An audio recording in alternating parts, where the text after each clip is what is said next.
All right, good afternoon, everybody. Today is Tuesday, November the 18th, 2025. It is exactly 1:30 in the afternoon, and this is the Josephine County Board of Commissioners meeting for our county administrative workshop. Please note that Commissioner Barnett is absent today and he is excused. We'll start off with the declarations of potential conflict of interest. Commissioner Smith. Reviewing the agenda, I see no conflict of interest. Thank you. Okay, thank you. And I have reviewed it as well, and I see no conflict. However, I may want to declare one later in the meeting. Starting off with the department business. Actually, let's do this if it's okay with the board. I would like to do item H first. And the reason is because it's a simple payment of some invoices, if that's okay with. No objection here. Okay, thank you. Director Streeter. Good afternoon. Good afternoon. This looks like pretty straightforward. These are invoices that we're obligated to pay. I don't see any reason to speak to them other than the vendor wants to get paid. That's correct. Just one quick correction or two on the seedling sowing bills. It's actually half of the amount stated in the agenda. It's half of the total bill. We have to pay half. So it's a deposit. Yeah, 50% deposit. So the first one's $43,332.50. The second $54,290. Just as a point of clarification. Okay, so without objection, go ahead and pay those as leaders described. Without objection here. All right, thank you, sir. Thank you. Get you back to work. All right, we'll come back to the agenda now. First item is item 2A. This would be the treasurer.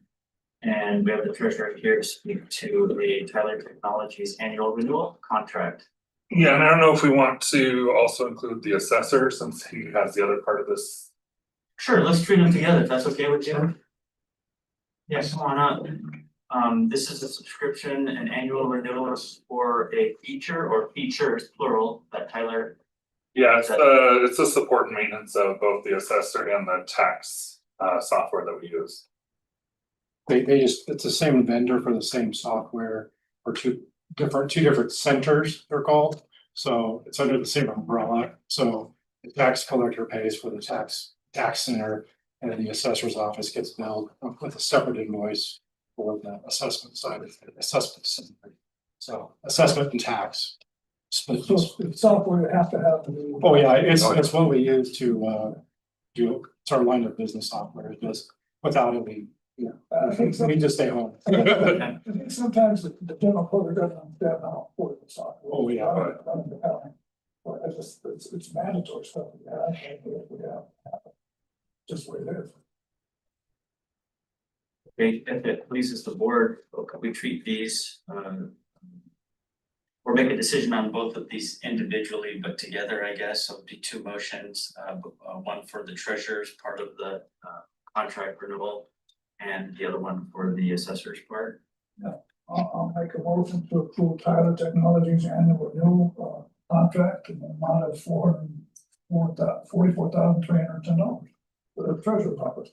Okay, I'll second that. Any discussion? No. Okay, please call the roll. Commissioner Smith, Yes. Commissioner Barnett, Excused. and Commissioner Black. Yes. Motion carries 2-0. Okay, thank you. Then we'll move on to the other one under the assessors. And this is the renewal for the amount of $68,710. I'll entertain a motion right now since we've already discussed it briefly. So I'll make a motion to approve the Park Place Technologies annual renewal contract in the amount of $1,189.08. Okay, I'm sorry, I should have been more clear. We're looking at 2C 2C. and then 2, well, it's the Tyler Technologies. I actually have two invoices. One of them is the Tyler's Technologies. The other one's called Park Place Technologies. Yeah, we'll do the Park Place one later, but let's do the Tyler one right now. Approve the Tyler Technologies annual renewal contract in the amount of $68,710 for the assessor fund. And I'll second. Any discussion? No. Okay, please call the roll. Commissioner Smith, Yes. Commissioner Barnett, Excused? and Commissioner Black. Yes. Motion carries 2-0. Okay, then. Done with you, thank you, sir. And You wanna pick up another one since I'm here, or you wanna go back with the? let's get it done. Yeah. If that's okay with you, Commissioner Smith? Thank you. All right, we'll finish with Mr. Assessor here, and he has a Park Place Technologies annual renewal contract also. This one looks like it's pretty straightforward, as the other one was for the amount of $1,189.88. Yeah, the reason this one's coming before you, is because it does require a signature, so even though it's not very much money, that's the reason for coming before the board, and it's, so what that is it's the hardware support for IBM server. Yes, the hardware is- Yeah, so let's, God forbid, the IBM server crashes, this agreement says we'll fly in within a day or two and really repair it on site. Oh, this is the building. Yeah, this is kind of like, this is like the IT department safety net. What is really broken is these are the guys you call. Yeah. Well, I'll entertain a motion to that one, that would be C1. Park Place Technologies having renewal contract in the amount of $1,189.08. I'll second that. Any discussion? Hearing none, please call the roll. Commissioner Smith, Yes. Commissioner Burnett, Excused. and Commissioner Black. Yes, Motion carries 2-0. great. Thank you, sir. All right, we'll come back to Sheriff's Department. Are the sheriff here? Want to join us here at the table? Yes, thank you. Should be fairly quick.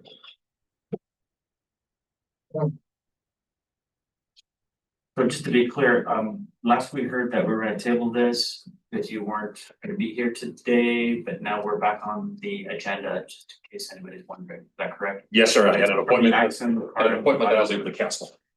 Okay, for the Axon body and car and body cameras. Yes. Okay.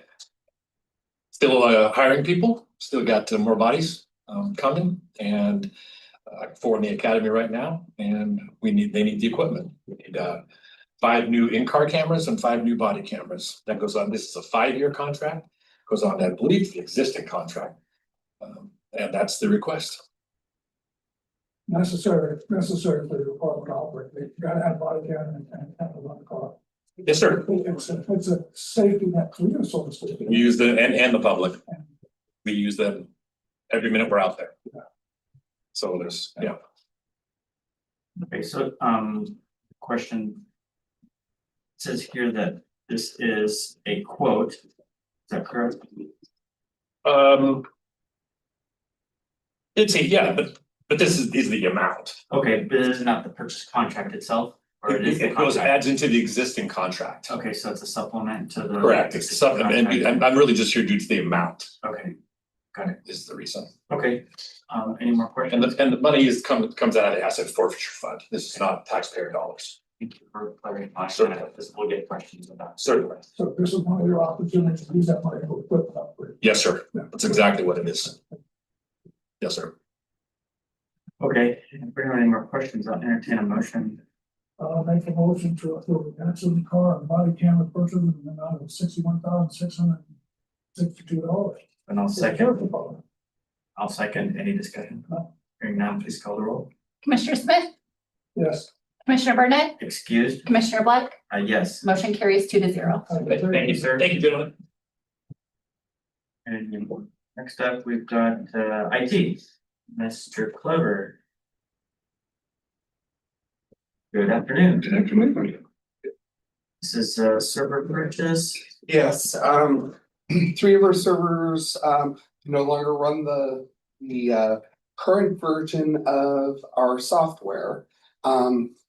It's going into life fairly soon. We need to replace the server so we can upgrade the software so that we can have support and other and have a current version with patches of the software that runs on them. I think you said, started the sentence with 3 rivers, 3 servers. 3 servers. Okay, in my mind, I'm thinking, Yeah, okay, 3 servers, got it. You're upgrading servers that are reaching the end of life. correct. And if you don't do something, you can get caught short. That's exactly it. You don't want you to get caught. No, I don't want to be caught short. No, it really makes a mess. I actually just, It really does. I always believe that the errors here with the really screw up the whole computer. Yes, yes. Yeah, definitely. Okay, There are 3 servers, they're about 22,000 apiece. We have about 6 servers in our data center our 3 of them are up to date, the other 3 need to be replaced.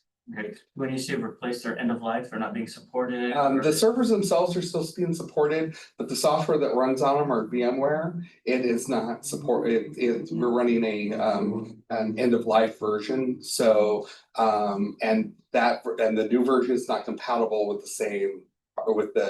the old hardware. So we have to upgrade the servers if we're gonna upgrade the software. Okay, so the reason for the upgrade is for security reasons. Yes, It's not yeah. being, so this is a dumb question, but basically, once these get replaced, the ones that we have right now, the old ones become target practice out of the range? Or can they Actually, be repurposed to do something else? they can be repurposed. Okay, They're not old enough that they can't be repurposed. I'm not sure what we'll repurpose them as yet.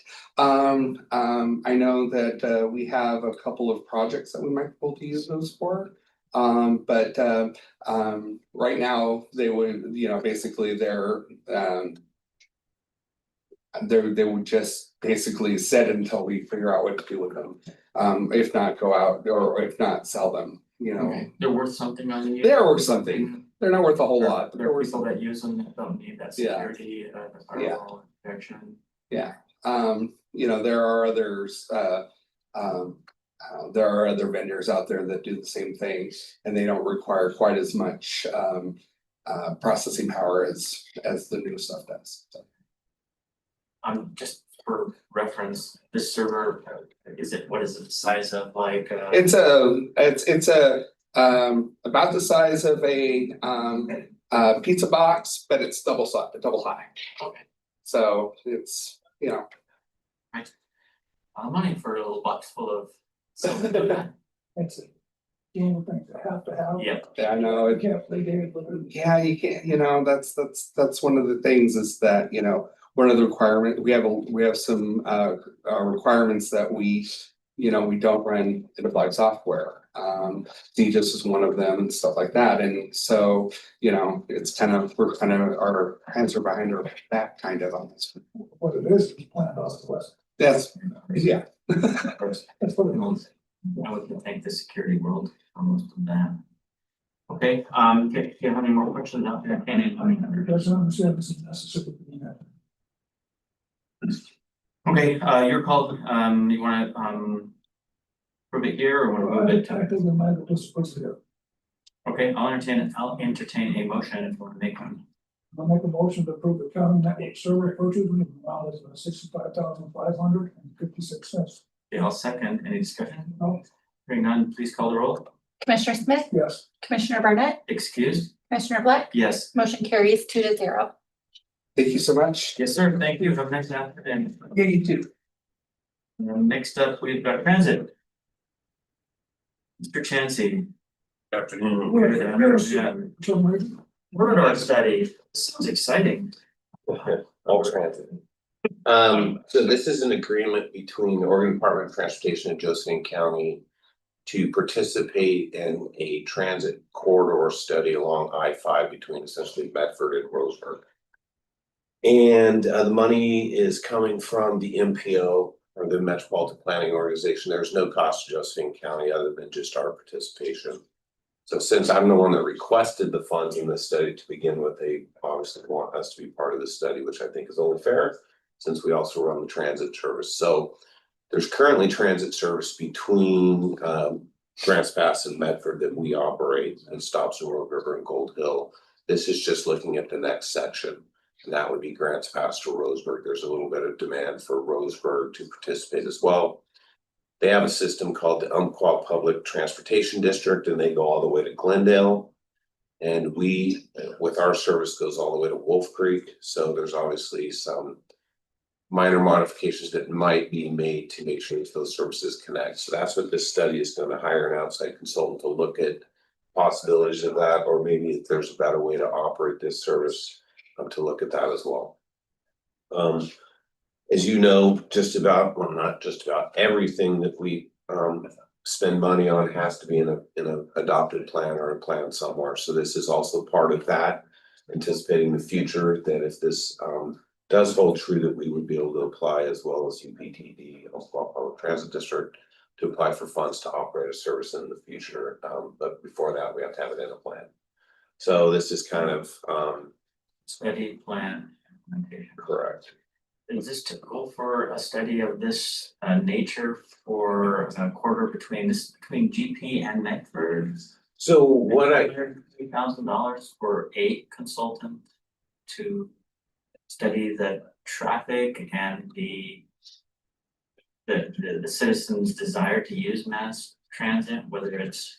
So this is looking at more along the lines, and I don't know if all the money will be paid to the consultant or if some of the money goes for administrative oversight for ODOT or what exactly happens. It's outside of my hands. But yes, so it's going to be looking at the feasibility, and we'll define what feasibility means, of transit service along the entire corridor between Bedford and Roseburg.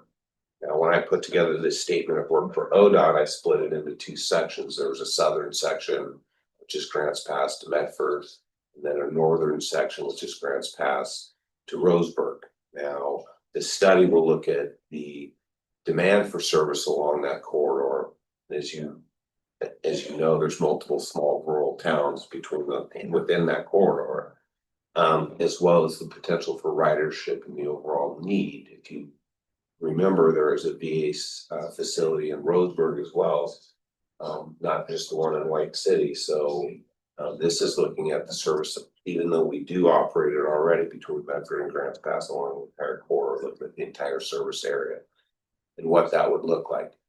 ODOT itself has already funded a service for regular buses between Medford and Eugene. They use the same Southwest Point, or that's who bid on it. It's the Southwest Point. It's the same bus that you see right there. Right there, yeah. You know, that runs between Grants Pass and Smith River, California, as well as Grants Pass and Cloud Falls. In my opinion, and we'll see how this plays out, that type of service is great for people that are doing long distance traveling, but it's not great for inner city commuters because, and I'll just give you one example. You can ride the Southwest Point from Cave Junction to O'Brien. And most people would think, well, how many people are riding from Cave Junction to O'Brien? Well, I hear dozens of them every year. Certain times of the year is higher than others, but that trip costs $6 on Southwest Point. So you can make it, but nobody's really gonna pay $6 to go. I think it's 3-4 miles. So there's a need for a different type of service that's outside of that traditional relationship with ODOT and these private contractors. And so that's what I'm hoping to establish with this. The problem with along the I-5 corridor, at least from Medford to at least Eugene, is there is nothing available. There is no public transit available. It used to be Greyhound was available. Again, tickets have to be bought online. They're probably $20+ range to make that trip. But Greyhound seems to come into service and then go away and come back, and there's no consistency in what they're doing or who. Well, that, in my opinion, is not good public transit. So I'm looking at, let's get this study out there and let's do it correctly. It meets everyone's needs, not just a small portion of the country public. And the reason I mentioned Eugene is because that's the closest Amtrak station. Now, if you want to use the Amtrak, you have to go to Klamath Falls. And granted, there is public transit Southwest Point that goes to Klamath Falls, but you're traveling out of direction. I hear from an individual on a regular basis out of Cave Junction that says, why do I have to go to Klamath Falls to get to Eugene? And he's exactly right. Public transit, if you're traveling out of direction, it seems like a waste of your time, and it doesn't matter if it's the only one out there, but it seems like a waste of your time, and a lot of people won't choose to use it. And that's the problem with some of these services, is people choose not to use it because it doesn't seem convenient. So that's what I'm hoping to guide ODOT in that direction with this study. Granted, we do have a leg up because I'm already providing half of it already, and I think we're doing a very, very good job. It's just I would like to see the rest of it connected. At some point, then that's going to be kind of out of my region of influence, and then from Roseburg further north, that can be taken up with Wayne Transit District and the Umpqua Public Transit District. So that would leave just Roseburg and Cottage Grove, not serviced by really anything, so. It's not the complete answer, but it's part of the answer, and it's good, it's being done alongside ODOT's doing a larger study statewide, so hopefully we can get some of these critical connections, and that's essentially what they are, I think, in place. So these new connections are tying these three providers together. Has that been done before, or is it? So we're doing it right now, no. It's never been done before, so this is the first time. So there's been one agency up north that connects about 5 different properties from Salem to Seaside, Astoria and Lincoln City, and in fact, I thought TriMet. But those are some larger agencies, and they have this weird nonprofit coordination system between all 5. So other than that, it hasn't been done, other than what I'm currently doing with the Road Valley Transportation District in Medford. And that, like I said, that is pretty successful. So I know how to design the service and operate the service and make sure it's passenger oriented and convenient for them. And I would just see a duplication of what we're doing in some form of another, just going north. So with transfers between systems for free and the whole bit. We're all receiving public funds to do our services anyway. We ought to coordinate together and make this more convenient for the public, since we're all getting the same funding sources. When you have different providers like that and you're tying them together, so this is a really dumb question, because I had taken public transit a long time, but when you issue a transfer, are those digital transfers that you get on your phone, or is it old school where they would tear the piece of paper off, a certain line on with the hour of the day on it, and then you got, it's that way still? So RVTD has a pass system, so they don't issue transfers. It's a pass system within their own system. We use paper. I'm old school technology. I don't want to pay for all those things. So I'm just like, we do it with paper. So we do it, and then we honor their transfers in a different way by basically somebody has an RVTD pass, they can show us. But yes, the paper system that's valid for 60 minutes once you get off the bus, and there's a few other rules, but we allow they allow our transfers to their system as well as their system back to that service going up and down I-5, as well as anywhere over here. So It's interesting to hear, because I remember as a kid, that's public exactly. transit, and the driver would tear it off at a certain hour and you had a certain amount of time to get onto the other bus. It's interesting, that's 50 years ago, and it's not changed. Well, we're It doing. still works good, right? It works, It works it good. works perfectly, and you're exactly No right, maintenance. the transfer, it's a transfer cutter. There was a piece of paper with the hours of the day on it, they would just keep sliding it up every hour and then just rip it off when somebody wanted it, and there you go, so. We don't have the transfer cutters, we're actually just circling the time, but other than that, it still works Well, perfect. you know what, if it works, It's, why fix it? yeah, keep going. So if the study works out, technically, you can take the bus from Medford. If this works out. So technically, yes, if it works out, you could actually take a bus from the southernmost portion of RVTD service, which is Ashland. So you can take a bus from Ashland all the way to Roseburg. Then there is connection from Roseburg on north already. But Correct. technically, you can probably go all the way up to I-5 corridor. That is exactly right. This is a missing link. This is the missing link. All right, any questions for? No, I don't have any questions. All right, and in that case, It's a signature agreement with ODOT. yeah, so we can do with a motion or with, yeah, just make a motion, I guess, if you want I'll make a motion to approve the I-5 transit corridor study. to second it. Any discussion? No. I just want to clarify that this requires your signature on this, or does it require the board's signature? Doesn't matter to me. If you authorize me to sign it, I'll sign it. I didn't pay attention to the signature line to see if they put my name on there. Okay, if we can have a friendly amendment that if his signature is adequate for the document, we'll just let him sign it. If not, we'll bring it to the board. I agree with that. Okay, good. And in that case, we have an amendment. Any more discussion after that? All right, please call the roll. Commissioner Smith, Yes. Commissioner Burnett, Excused. Commissioner Black, Yes. motion carries 2-0. Thank you. We have finance. Ms. Nelson. And good afternoon.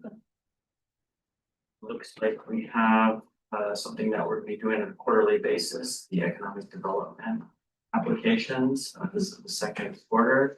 And we have in our packet your correspondence, and it lays out the 4 applicants we have, as well as the amount of funds of funding that is available in that account. Yeah, so Commissioner Smith, I think you have it in your packet as well. It's the 4 applicants, and this is the first time we've seen these. We've seen their applications and their presentation. I see that, okay, I haven't seen it, but. Oh, yeah, I mean the written, yeah, the The written document that was version. submitted I with see. the application, yeah.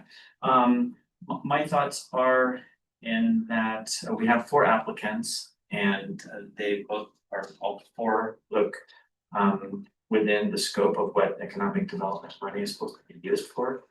And we can do this in different ways. I think the best way was similar how we've done it before, is to either have all or some of these applicants come at a future date and give us a presentation, and then decide from that. Yeah, and I would like to maybe move one of these forward right now, because it's something that we've done in the past. It's a kind of a renewal of where we've spent money before, and that's the one from the chamber. I think the Chamber of Commerce has done this before for us to do this study, and it's not asking a great amount of money. I think we should do this next time. Okay. Terribly, I should say I wasn't completely prepared to do this right now. I think that, It's up to you, but this is something that we've given them before in the past. It's yeah, almost like a renewal of, and I think in a lot of ways, what I see the chamber doing here is sort of a prelude to what the other people. yeah. I don't know if we should compare one to the other, because they're all unique and different in what they present. We can have a discussion about this right now, but I think as far as to have a presentation happen today, I don't know if we're prepared for that, but let's start the discussion. I'm looking at the presentation or the application right here, and I'm not clear on exactly what it is this investment will bring to the county, other than and there's a statement here that says the continuation of past support ensures the county receives reliable and current data to guide decisions that affect local employment. Don't know if that's the deliverable, or am I missing something?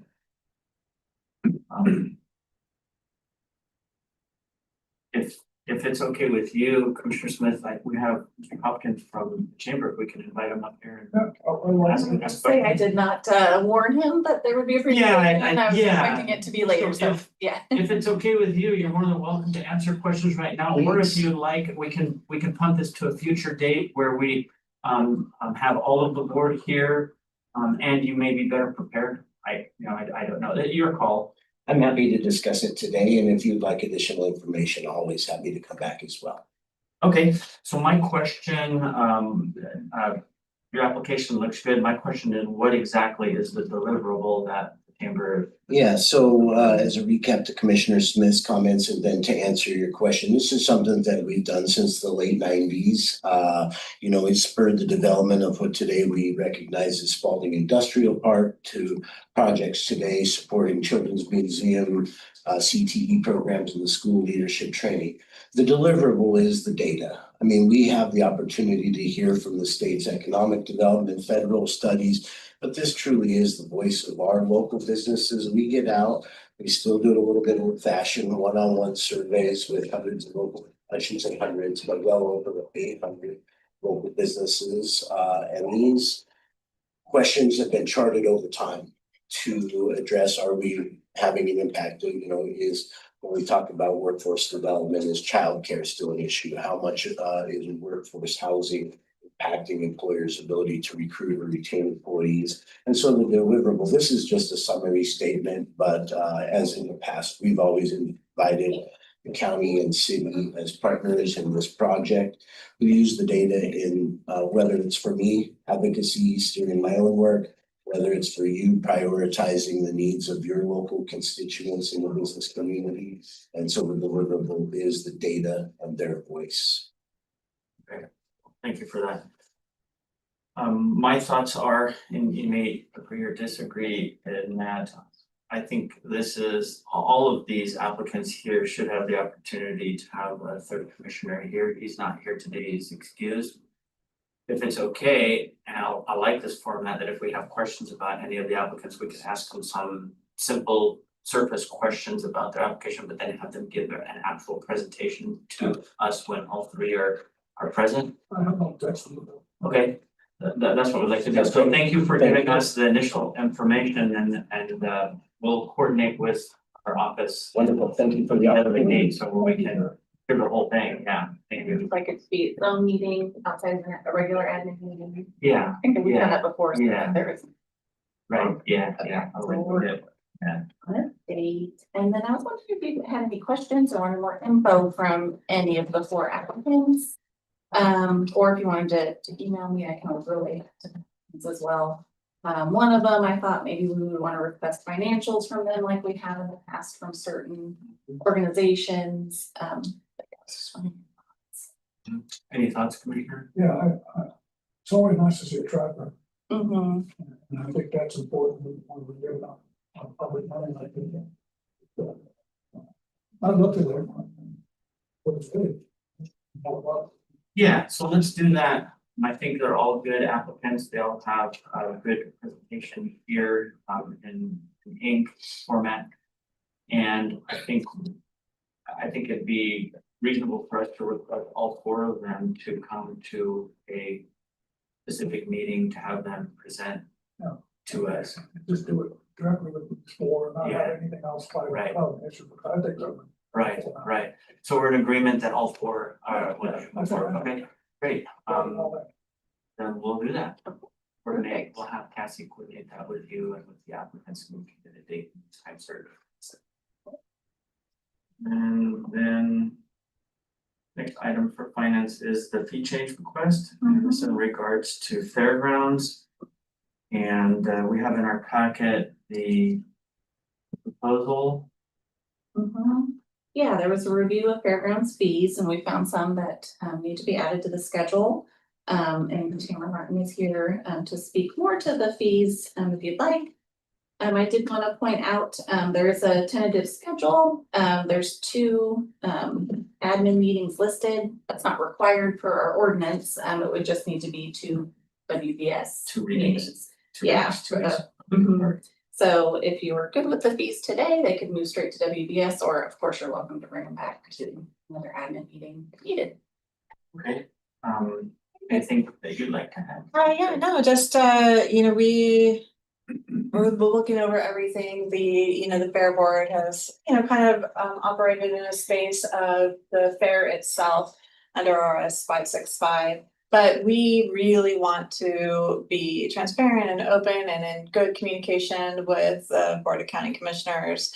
And so wanted to bring these forward, give you an opportunity to take a look at them, answer any questions that you may have and how they're related. And since we are having the conversation, I did want to add the old fair office because that is now an empty space. And I had not anticipated renting it out quite yet, but I'm hoping to get it up and running sooner than I originally thought, so would like to get it be established for the rental of that. Okay, so the old fair office. That is not on this. Yeah. Fair office event rental. 1, 2, 3, 4, 5 down. Midway. Oh, fair office, event rental. Okay, got Yeah. it. Okay, great. Thank you for pointing that out. Okay, Commissioner Smith, any questions? About the fee. Well, how did you arrive at it? Was there a comparable study with another fairground about comparable size or anything like that? No, it's established by the budget of the expenses of doing it. So the fairgrounds has a budget set aside for each of the events that's associated with inside of the fair. And within we'll take the top one, the fair auction, for example. That is broke down by the average of the number of participants that actually participate in that. And so that actual cost is closer to $60, is 59 and some change when we really break that out to what that looks like. But we also don't want it to be inhibitive for kids to participate. And so we really try to get sponsorships, donations, and other things to help offset that cost so that we can keep it affordable for the families. And, so it's fair across the board, is the prices for adults the same as for children, is there discrepancy? No, and the reason why is because when we're doing like our adult statics, for example, most of those judges are local. They're coming in from the area, or maybe we're driving in, we're giving them a small, mileage fees. It's really very low cost for our adult programs. The livestock programs, those judges are absolute experts in their field, and it's not uncommon for us to be flying people in. And there's hotels, and it's just a much larger expense, whereas an adult might get a ribbon, but the youth might get a giant ribbon and a banner and, belt buckles. And so there's just a wider variety of expenses that are associated with that than what we would say the flowers.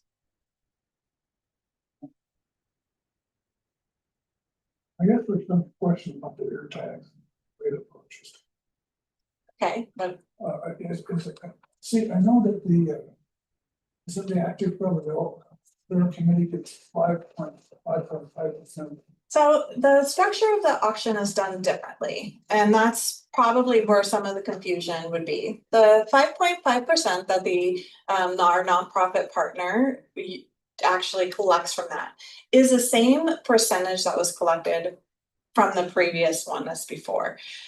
Those are only for the actual auction expenses only. So that's your auctioneer, that's the buyer's lunch. Those are the things that are really just associated with that 4-hour plus event is where those fees are meant to cover.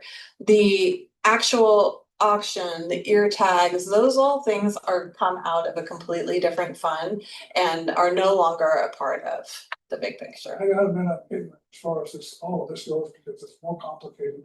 I'm not an expert in this field. It has changed dramatically. And that's, I think that the biggest piece is that in 2021, there was a massive change in the structure of the auction and how the auction was managed. And I actually worked with 4-H, their leadership and one of their legal teams to help create what is our auction committee today. Something that would be able to stand on its own and have the flexibility to grow and change as our market grows and change. It's a really neat model that will allow us to really take the input from our community. Whereas sometimes, and what you'll find in other counties is that you'll have a group that's been doing it for so long and they've done it a certain way for 30 years. Well, what was happening 30 years ago in an industry, any industry is not going to be the same 30 years later. So the way this model is set up is to be super flexible and fluctuate. But that 2021 marked significant changes in everything from kids processing, how we work with our nonprofit. It is a completely separate, it's a new world. So this all works for absolutely. That's a fee change process, yeah. So if you change, just Just like like we a did, bid. 2 additional meetings besides this.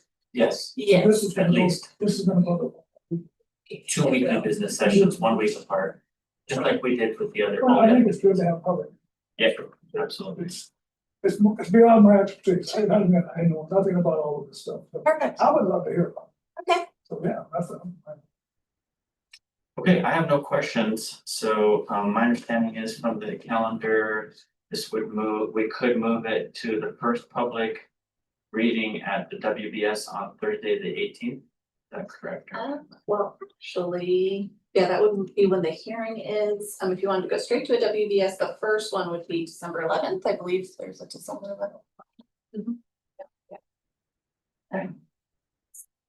Yeah, I think we're fine. So without objection, we'll instruct staff to move forward with the WBS Without objection. hearing on December the 11th. Okay. I look forward to being more space. It is a big one. You want me to stay here? I think I'm next. Yes, you're next, please. Thank you, Ruth. Versatile Builders, oh, this is straightforward. This is an invoice. This was for the repair of the roof. We talked about this for the last couple months. This is an Yep. obligation we have to pay. Yep. Without objection, Commissioner. Without objection. Alright, Thank you. thank you. And then on the next item, I'm actually gonna ask to move that and strike it from today's agenda. There are a few pieces in the contract that I'd like to see some revisions on, and so once I get that back, I will bring it back to the admin meeting. Okay, I have a question on that. So my thoughts are. I'm just looking at the contract. This company is out of Medford. And they're gonna come all the way out here to control purity. They are breaking into our market, and so it's definitely a space where they're trying to get into our market. Okay. We'll probably be seeing more of them. I bring that up only because my understanding, and I don't know this for certain, but we have security companies here that are local. Would you look into getting We are currently contracted with a local security company, Okay, and have been, for about 5 years. okay, And so, what we're looking into is some different options that are a little bit more, consistent and reliable. And then for our daily patrols and, making sure that those things are happening on a daily basis. okay, I understand. I only throw that out because I'm a local guy and as much as possible, we can. Engage companies that are as local as possible. I have nothing against Bedford over there. I just like to, if there's an opportunity that we keep the jobs as local as possible. So, Okay, that's all I have. We're gonna strike it. We'll have it on the next. Give you details what does the contract do. yeah, as soon as I get it actually ready. Okay. There are just 2 more things that I needed. Okay, yeah, you'll just let us know through the portal and we'll put it on the agenda. Okay. Thank you. Thanks. Okay, next one on the agenda is forestry, and I believe we already took care of items 1, 2, and 3. Those are pay invoices. Next one is community justice. Yeah, you heard, community justice. Dude, 9 items? You know, if you had 3 more, we'd give you a discount by the dozen. Gentlemen, I'd be happy to offer some suggestions as to how we can trim these down just a skosh. Good afternoon. Good afternoon. Good to see you. It's been a little bit. Yeah. Probably why we have 9 on. So, I'll keep the first one up. Sure. This is the mobile radio replacement purchase request. yeah, Yeah, go ahead and. so the board was kind enough to approve the purchase of new vehicles, and in that process, we talked about the need to kind of upfit those vehicles both with equipment in the back. And as we were going through that process, realized that our radios were over a decade old. The technology was a bit outdated, and by going with new radios, it's going to enhance our ability to get reception kind of in the far reaches of the county, and also make it more ergonomic inside the vehicles, less likely to damage them while we're getting in and out of them. Most importantly, provides us with more robust coverage. We're actually finding difficulty finding compatible systems considering how old the radios are. So with the purchase of the new vehicle, we're requesting authorization to buy new radios. To the tune of $53,365.73. Those would be paid for out of state dollars, would be zero county dollars going towards that purpose. And that communication probably very necessary for people out there. I'd say it's paramount to officer safety. Yeah, so when they're out there, and they get themselves in a situation, their ability to effectively communicate with dispatch is vital to their safety, so. This also includes, upsizing, the radio, I guess you could call it essentially dispatch that's inside of our support staff's, working space. We call it the hub. And this would also replace that so that it can more effectively communicate with radios.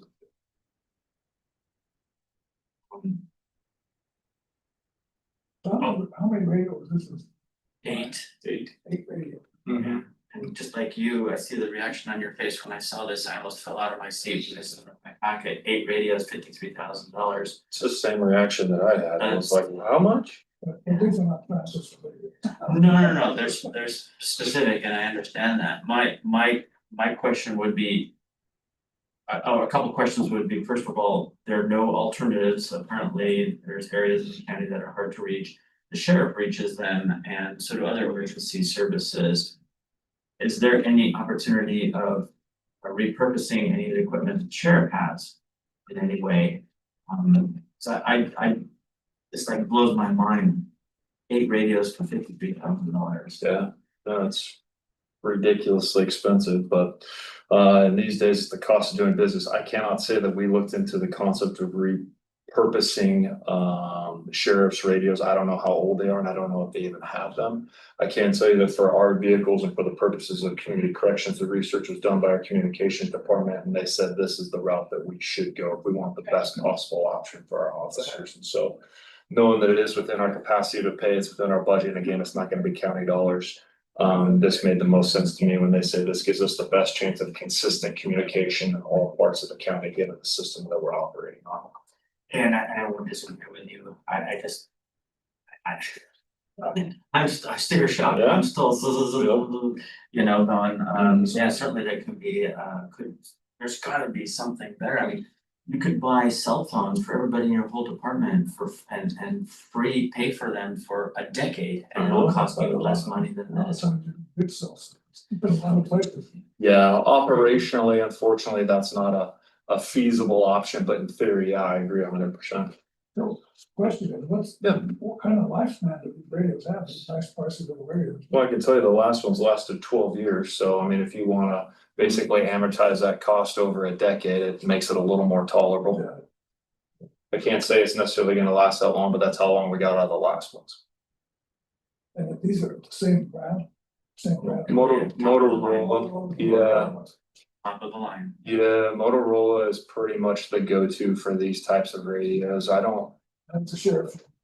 pretty much everybody uses it, just system compatibility and just quality of radios. When we look at areas where we're gonna attempt to save costs across the department, this isn't one of them. We wanna make sure these are the best radios we can put in the car for officer safety purposes. The last thing I would want is to say we found a radio that was maybe a little bit cheaper and it didn't work as good as some other places, and I have an officer who's out there fighting with a dangerous individual who's threatening their life, and they go to get on the radio and they can't do that.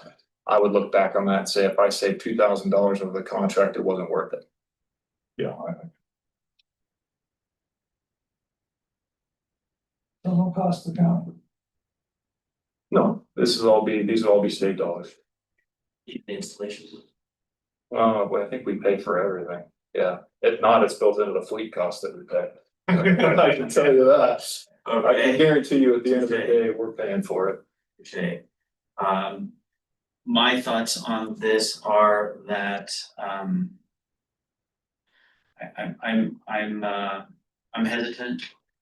And I know there's only 2 of us here today, so, we could do a couple different routes. We could move this to the WBS or we can move it to another admin. I'll put the ball in your court. What would you like to do?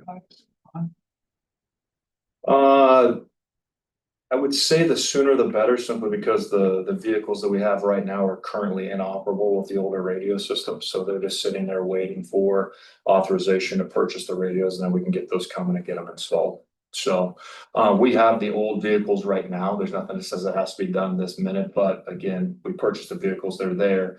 The one thing about the new vehicles is that it does give us the ability to house the additional weapon systems that were authorized by the board that we talked about previously. Our current vehicles do not do that.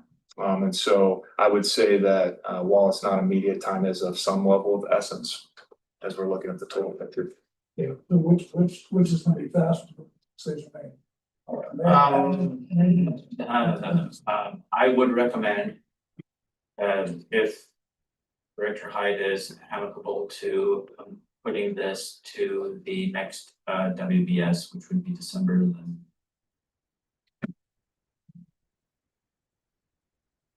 4th, is that correct? Yeah.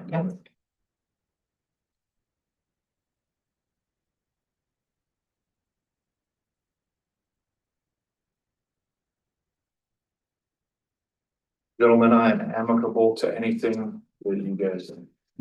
I'll present it as many times as you'd like. I'm trying to get you to where you want to go without you having the instructions that you would have today. You got it. Sounds good to me. If that's the route we need to go, I'm happy to be there on December 4th. December 4th. You got it. All right. Without objection, then. Without objection. December 4th. Okay, good. Next item is a grant agreement. This is with JRP. 27-15 with State of Oregon and Josephine County for Justice Reinvestment Program for the amount of, yes, $2.3 million. Commissioners, I'm asking for your authorization to sign a contract that State of Oregon will give Josephine County $2.3 million. It was $2.3 million are spent across a variety of things, just to give you a very small, brief kind of summary of that. We fund a 10-bed treatment pod in the jail. We fund several district attorney positions. We fund several PO positions. We coordinate with reentry housing, and then also some downward departure sanction beds as well as victim services, of which I will be asking to sign a litany of contracts after this to use all those funds. But this is the overarching contract that funds essentially all the contracts that I'm about to present to you. You got it. Following this one. I kind of figured that out. Yeah. Okay. It's a lot of money, and it looks like it's. Here we go. It's gonna go and pass through to a lot of different NGOs and through that. Yep. What would you like to do, Commissioner? Would you like to? This is a substantial amount of money. My recommendation is, and I'm not against the grant. I just think that it would be accommodating of us to have Commissioner Burnett be part of this. Yeah, But that's just my thought. no objection here. Is this something we think would be better in the weekly business session? This is about dealing with next week's. Start explaining this.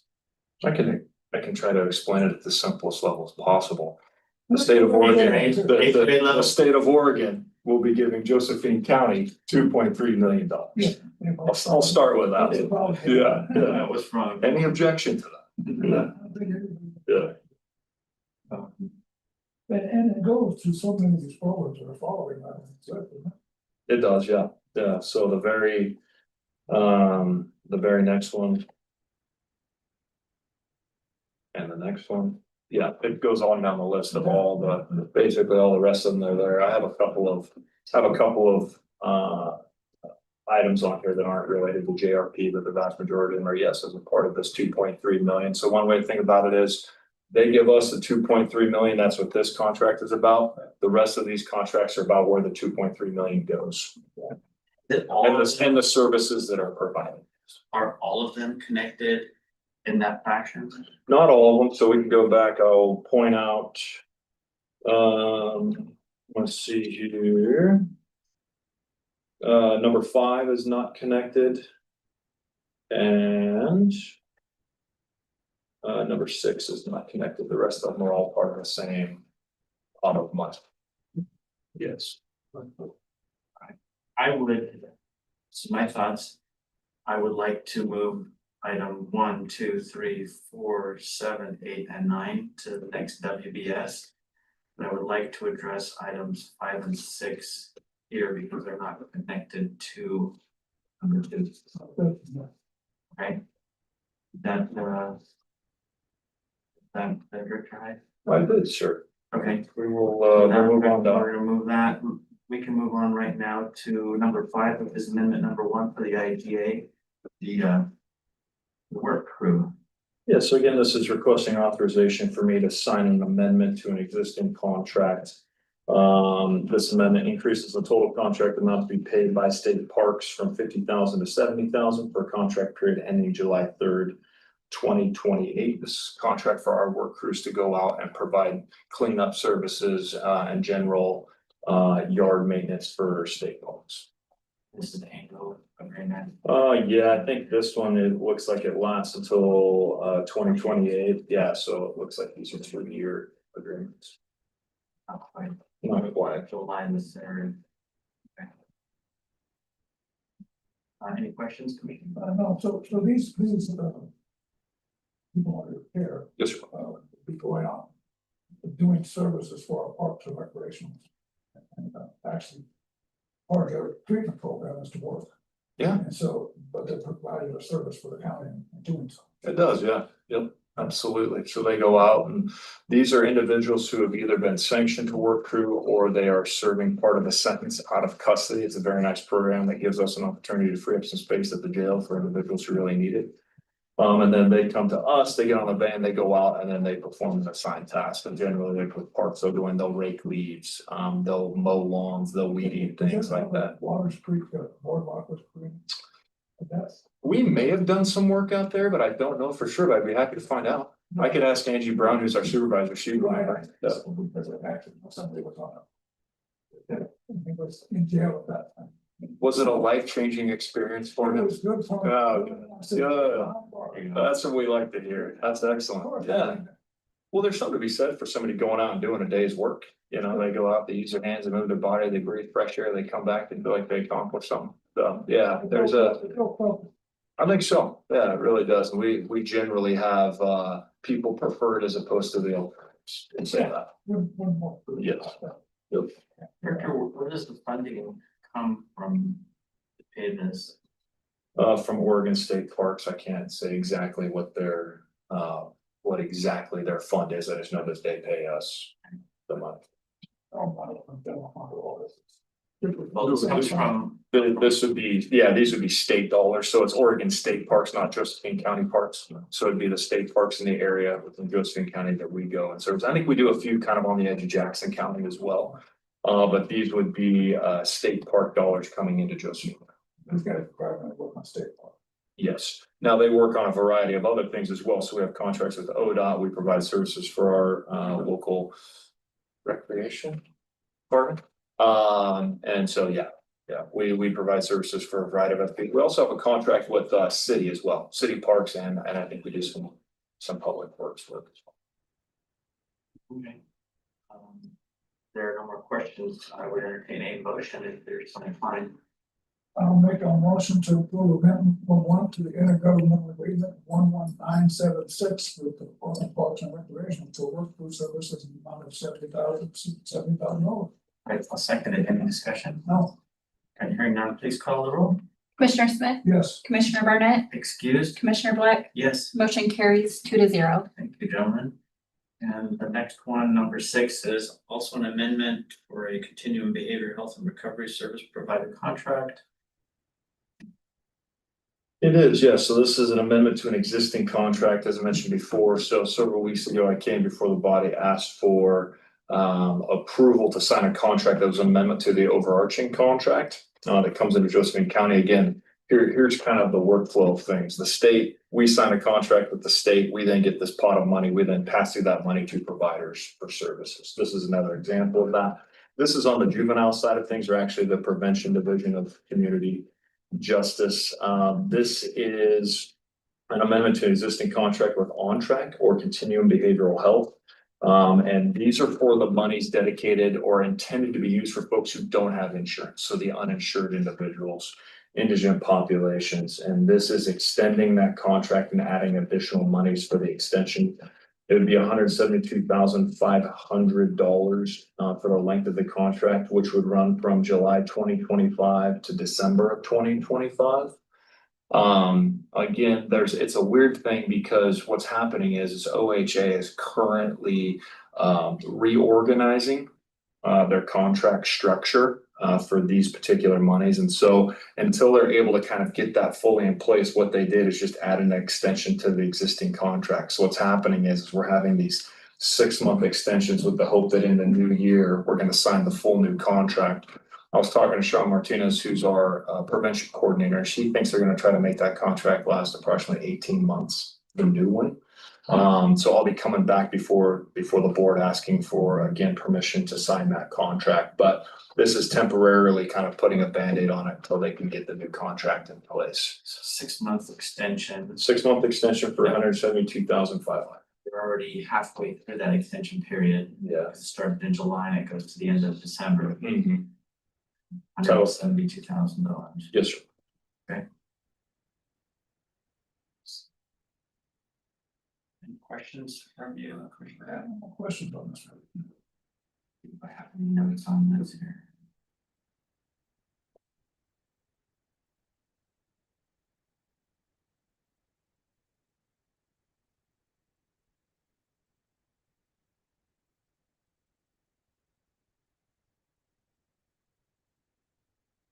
It refers to the reporting form and in other places, it refers to on-track. So, I know that's just a Scrivener thing. Yeah, on track versus continuum behavioral health and recovery. Yeah, Yeah, it looks like a lot of the forms here are done sloppily. I think a lot of the forms are cut and paste and then they add one little thing at the end and send it to us, so. Yeah, I was like, it's. I do believe they add a new number at the bottom of it. Yeah, that's it. That's it. Yep, yes, sir. Okay, that's the only question I have. Oh, Mr. Smith, what would you like to do? Would you like to WBS this? I'd entertain a motion. I'll make a motion to amendment number one, continuation of behavioral health and recovery service provider contract in the amount of $172,500. All right, I'll second. Any discussion? No, Okay, hearing none, please call the roll. Commissioner Smith, yes, Commissioner Burnett, Excused, Commissioner Black. yes. Motion carries 2-0. And then 789 is part of the plan for. Let me confirm that real quick. Yes, sir. Take your time. We want to make sure we get it right. So 2, 3, 4, 7, 8, 9. We have handled 1, 5, and 6. Right.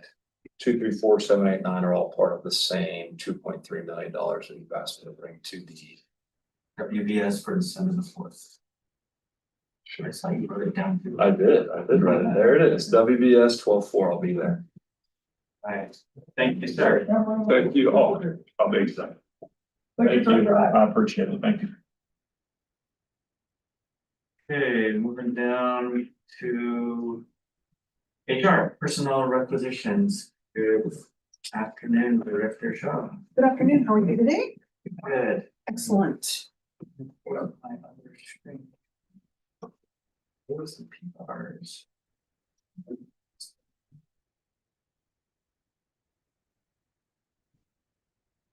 And we will start with, you've got PRs, Yes, I do. So 5 of those. the first one, yes, the first one is for juvenile justice. This is refilling a vacant position.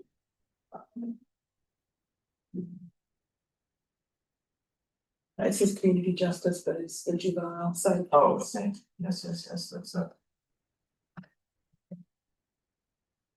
So. Very different.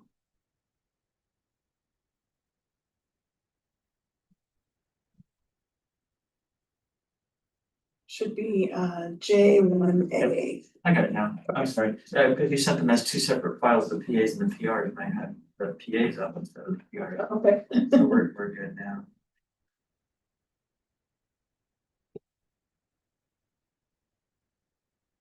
The second one I have is for temporary employment agency help for the clerk's office. So she's asking for help from as soon as possible until the end of March. This goes through a temp agency or this through? It goes through a temp agency, so staffing company. Oh, yeah, I see that right now.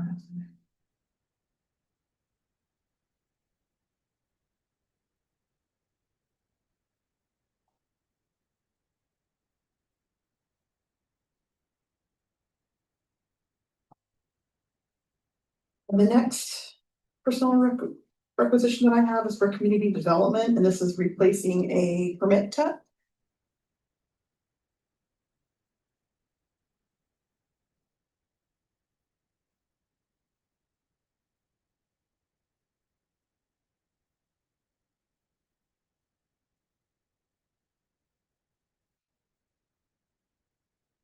The next one I have is for community development, and it's replacing a deputy building official.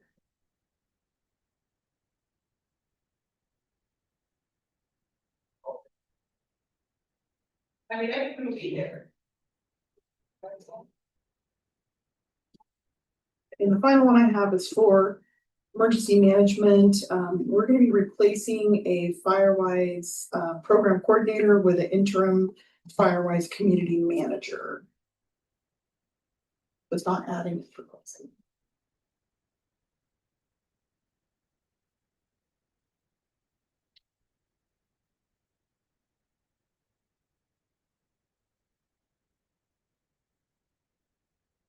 Okay, and then this personnel action form, we're on to personnel actions, is for group life counselor 3, and this person is going from a fill-in position to a level 3 position. It's a promotion.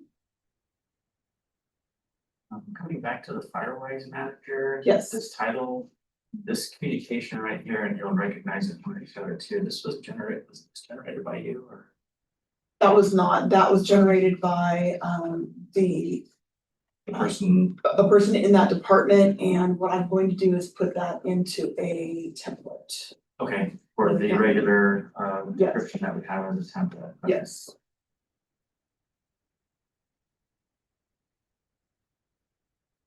This here is a step increase for someone in public health.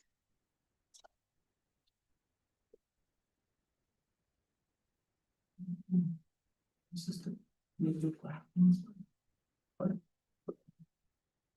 This is a new hire, replacing someone in public health.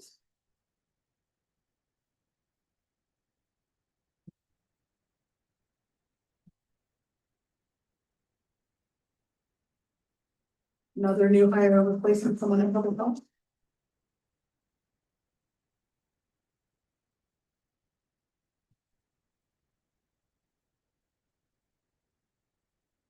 The rehire for the sheriff's department, for a fill-in person.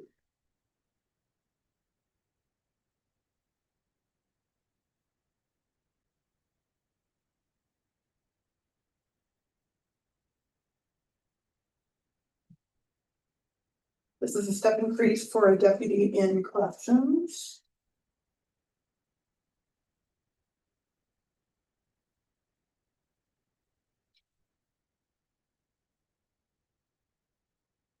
These two are both step increases. This is for a deputy and this is for detective. The sheriff's department.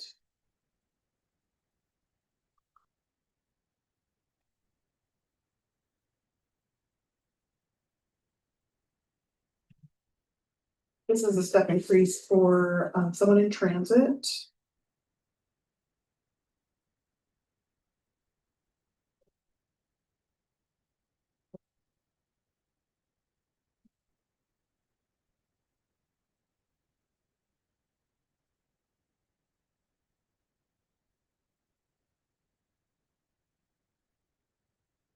Step increase for someone in our veteran service office.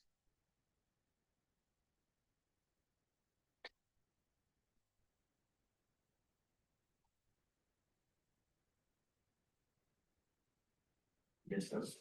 Yes.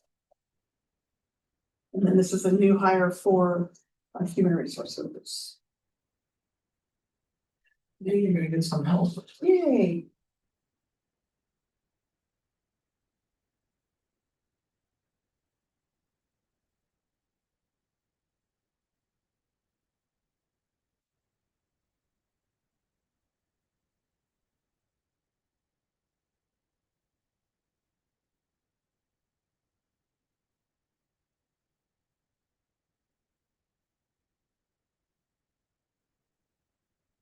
Okay, our PAs. We have on the agenda here discussion about the PIO and an RN. And that was requested to be put on the agenda by myself. And that's to be a discussion. We've historically had somebody in that position until it was vacated about 8 months ago. Something like that. And we need to look at filling that position again. I think it's important that we have somebody that's responsible for those tasks. And I don't have it here in front of me, but that is has that historically and always been one person with both of those responsibilities? Do you know, or is that a single job description? Description for one person, or was it like melted together and kind of cobbled together, do you know? The effective date of this job description for web and PIO or public information coordinator. It looks like the effective date of this is 2018, so it does look like it's gone back Okay, as one person. There's a period of time you can take a look at that. okay, yeah, great. I know it requires a talented person, but Right. Yeah, would, still, it's not gonna be somebody who comes and learns on the job. Exactly. this is, I was looking at the job title, this says Web and Public Information Coordinator. But it doesn't address the record management officer, which would be the one that would be fulfilling public records requests. And I know, right? We don't see it in their duties, isn't it, their duties, so, yeah. So,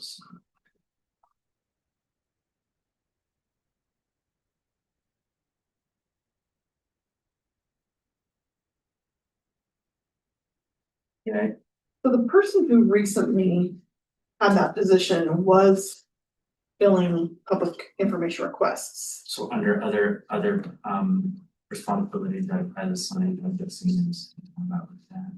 Yes, and we can add that into this job description. Yeah, I don't have a problem with the way No, it's written right now. because the guy who fills this role has to have experience enough to do those public information requests also.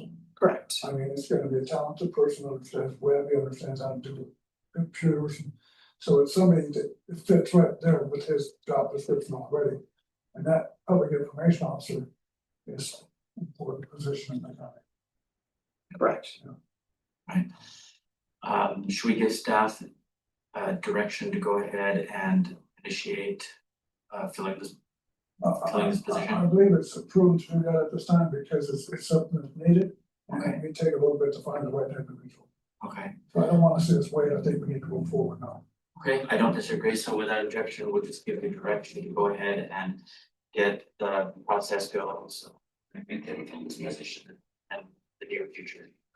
I will bring a PR to the next meeting on the 2nd of December, and I'll also add in the job description fulfilling those requests. The record management, there, okay, yeah, fine. Yeah, that way it'll be clear to whoever is applying for the position, they won't get blindsided by, well, I didn't know I was applying for this responsibility. Even though we know about it, I want to make sure that. Fair. Responsibility. Okay, we'll do that. So, all right, then we got one more item. This is the request for annual non-union policy decision. This is in regards to the personnel policy, Article 7, Section 2C. Yes, so each year we do take a look at the consumer price index. And it's built into our personnel policy. The board can make a decision to do a cost of living increase to our non-union employees. Anywhere between 0% to 4%. We currently have 93 non-union employees, but it can go anywhere from 93 to 100. Ruth Nelson was nice enough to show the different budget savings. She already has the 4% built in to the budget. I'll pass this around for you to take a look at if you like.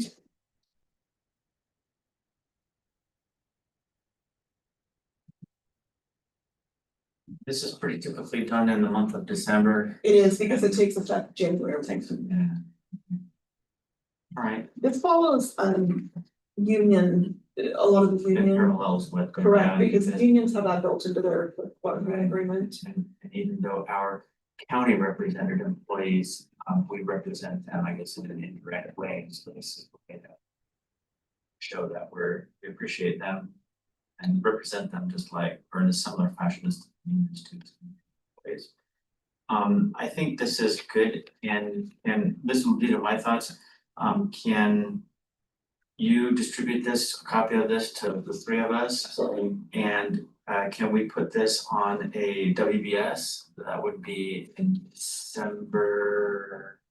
We have 3 WBSs in December because of Christmas. And maybe we could do it to the first one, so let's see, what would that be? I wrote down Go for it. the fourth, the 11th, fourth. and the 18th. Is that correct? First, the 11th and 18th, we're not having one. We are. My calendar didn't go out.